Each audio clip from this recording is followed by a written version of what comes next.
Dear listeners, thank you for your incredible support in helping our channel grow. We're aiming for 1,000 subscribers, so please support us by subscribing and helping us reach this milestone. Now let's start the story.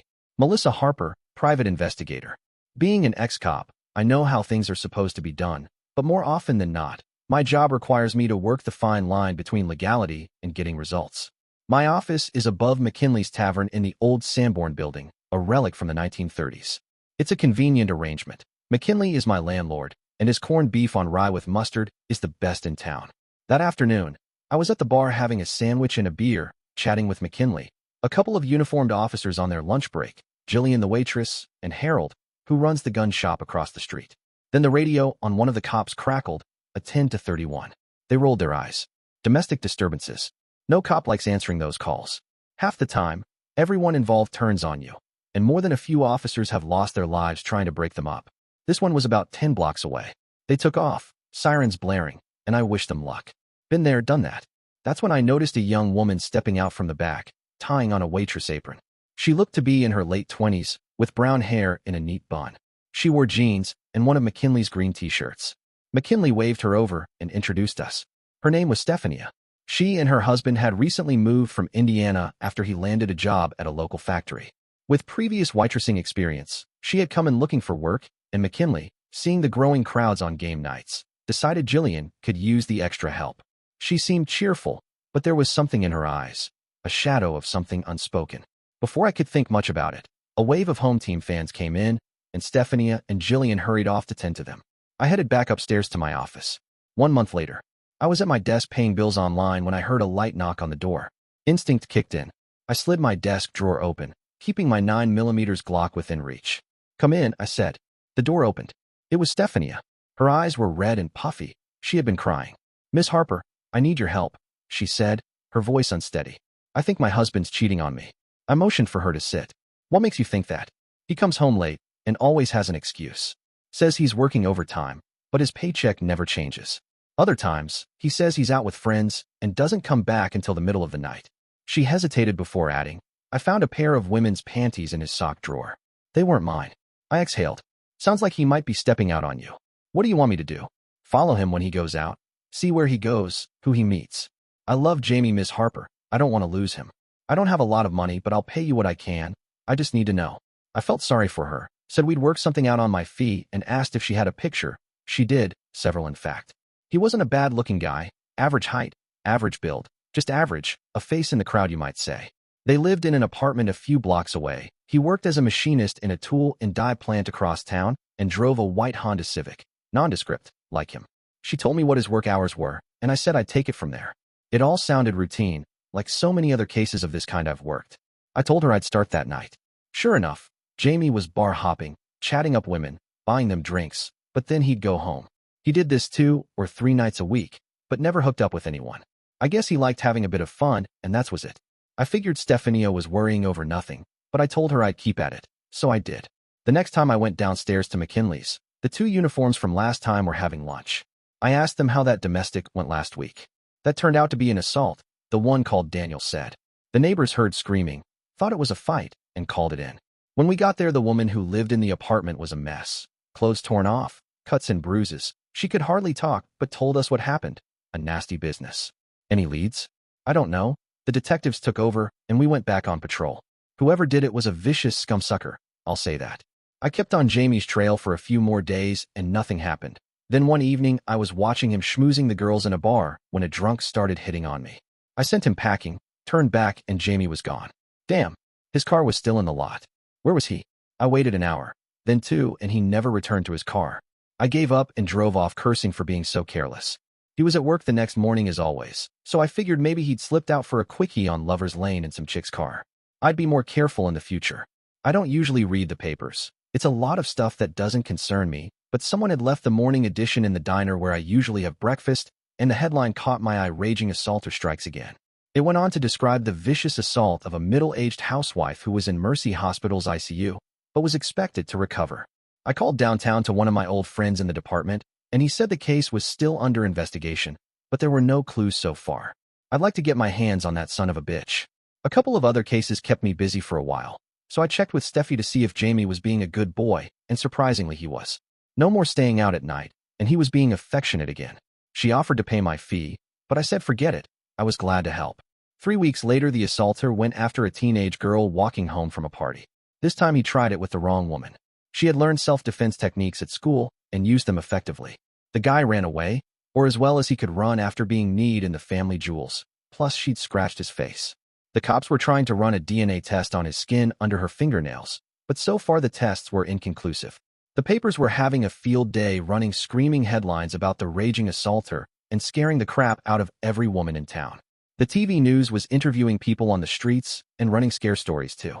There was a run on guard dogs, pistols, pepper spray, whistles, deadbolts, and the department was taking a lot of heat for not having a clue about who the guy was.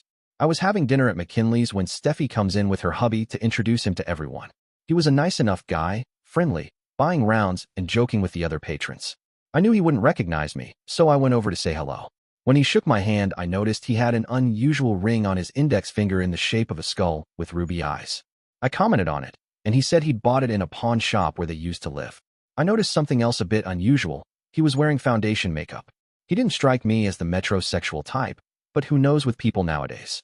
For all I knew, he had Steffi's panties and nylons on under his jeans. A couple weeks later, Steffi met me in the parking lot as I was getting out of the Z. Jamie was going out again, and this time she was sure he was two-timing her. She'd found another pair of panties, this time in the back pocket of his work trousers. Maybe he was fooling around on her at work. I told her I was busy on some other cases, but I'd check him out in a few days. This was beginning to get old, but she was genuinely upset again, so I figured what the hell. I bluffed my way into the personnel department at the factory saying I was from a bank that was considering giving him a loan and needed information on his work history to make sure he was reliable. His record was clean except for a few unexcused absences that had earned him a reprimand. Overall, he was considered a good employee. If he was fooling around at work, no one caught him at it, and no one complained. Maybe he was stealing panties from clotheslines. Sniffers are weird, but not a real threat to anyone. The raging assaulter had claimed yet another victim, and the media were in full cry. They'd camped out at the cop shop and were pestering everyone from the chief on down. The local politicos were harumphing and demanding something be done, and soon. I felt for the guys downtown. If there were any leads on this perp, they weren't talking, and with good reason, so they had to sit there and take it. Jamie was up to his bar-hopping tricks again, flirting with the women, buying drinks, being the life of the party. In the last place I tailed him to, he went to the John and never returned. He'd slipped out on me again. Now I was getting pissed. He sure hadn't recognized me, not the way I was fixed up. So who was he trying to sneak out on? Then it hit me. He was sneaking out on everybody. He was establishing an alibi. Put on a show, get noticed, then do a fade. No one would be able to tell exactly when he was there and when he wasn't. I checked and his car was still in the lot. He couldn't have gone far. He was out there in the dark somewhere doing who knows what. Then I got a sick feeling in my gut. I hoped I was wrong, but thought I knew. I'd known Brian Dusty Rhodes since we were rookies together at the 8th Precinct. I'd never ridden with him, but we'd shoot the breeze in the squad room and go for beers with the other cops when we went off duty. He'd just made sergeant when a speeder tried to outrun him on the interstate, lost control, smacked a guardrail, and bounced back into Buddy's cruiser. She was killed, and he was left with a shattered pelvis and a limp. He refused a disability pension, went back to duty, and was assigned to Honcho the records division. When I got to headquarters, the place was in an uproar. The assaulter had struck again, this time a 30-something woman who'd opened her apartment door to who she thought was her friends coming to go shopping.